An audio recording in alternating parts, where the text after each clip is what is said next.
You talk about influencers. These are influencers, and they're friends of mine. Jack Posobiec. Where's Jack? Jack, who's done a great job. Jack Posobiec, we're back here live, Human Events Daily, Real America's Voice.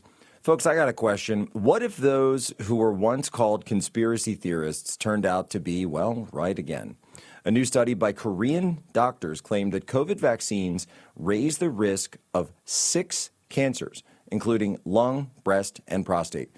Now, researchers analyzed health records for more than 8.4 million adults between 2021 and 2023, and findings were then published in Biomarker Research. This is a respected scientific journal. Critics dismiss it, but the data raises concerns that spike protein exposure may be tied to long-term health risks. Dr. Peter McCullough has been aware of this since 2020, which is why he collaborated with the wellness company to create Ultimate Spike Detox, which is designed to help your body clear spike proteins, reduce inflammation, and support heart health. With natural ingredients like the ticanase, dandelion root, and bromelain, it's your daily proactive defense from a man-made virus. Don't wait until symptoms strike or something unexpected happens. Experience the only formula approved and used by Dr. Peter McCullough, one of the top doctors who risked it all. Head to twc.health/POSO and use promo code POSO to get 10% off plus free shipping. Again, that's twc.health/POSO and use promo code POSO for 10% off. Get back to that pre-COVID feeling. Mike Benz, we're on live. We're talking about these networks, international networks of Antifa. They've got journalists, they've got reporters, they've got professors, they've got direct action militants and agitators. The question is, what should the federal government be doing and where should they be looking in terms to break up these networks, to disrupt these operations, and ultimately to stop these activities from destroying our society like the cancer that it is? I consider Antifa and U.S. government adjacencies to it to be part of the weaponization toolkit that the Biden administration used that spanned lawfare, FBI targeting, and the like. I consider paramilitary street violence and the condoning of it, or the tactical tacit blessings for it, to be a part of that weaponization toolkit. And Tulsi Gabbard, ODNI, just stood up a interagency working group on weaponization of intelligence and foreign affairs type functions. This spans ODNI, CIA, State Department, USAID, FBI, DHS, and other equities. I believe that, for example, search terms can be inputted into internal searches at USAID, the State Department, the Central Intelligence Agency, and you can start right there and simply put in terms like Antifa or anti-fascist or authoritarian in these type terms, and start with a basic review of all files around, for example, energy policy in Germany. The Biden administration blew up the Nord Stream pipelines. The Antifa groups in Germany were champing at the bit for that and have been used as a battering ram against the AfD party there. We were giving tens of millions of dollars in aid to various organizations within Germany. You can start right there and simply look for all Antifa adjacencies blessed by the foreign policy establishment, or used or even had peripheral awareness by CIA, State Department, USAID, with Antifa networks that were going against those agencies' political enemies. I think it is impossible that there are no linkages there. You start with that, and you make it sunlight, the best disinfectant.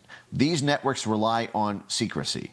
What you'll hear from the national security state is, you can't disclose the involvement of the U.S. government and Antifa in Germany because then no other dissident group will want to work with the United States, knowing that their cover will be blown because the U.S. government betrayed these Antifa groups by disclosing internal memos and conversations with various leaders on the ground. I say that is complete BS. If you use this as a sword abroad, for example, if you use Antifa networks to go after the AfD party in Germany or Marine Le Pen's movement in France, you can't use that secrecy as a shield at home because Antifa operates here at home.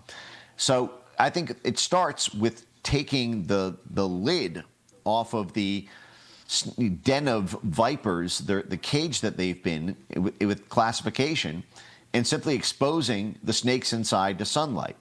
Given how the layers of secrecy and OPSEC that Antifa moves through, that itself will have a tremendous on-the-ground impact in those countries themselves, potentially violating FARA-type laws.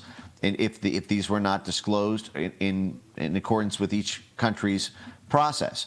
For example, we know that Syria units were, according to Rolling Stone, the closest allies on the ground of the U.S. military in Syria, as we were backing the ISIS and al-Qaeda forces against Bashar al-Assad. We know, because the military was working directly with these Antifa units, we know that there is connective tissue between the U.S. military, the Central Intelligence Agency, and Antifa in Syria. Does anyone doubt those linkages in Germany or France or in other European and Latin American countries?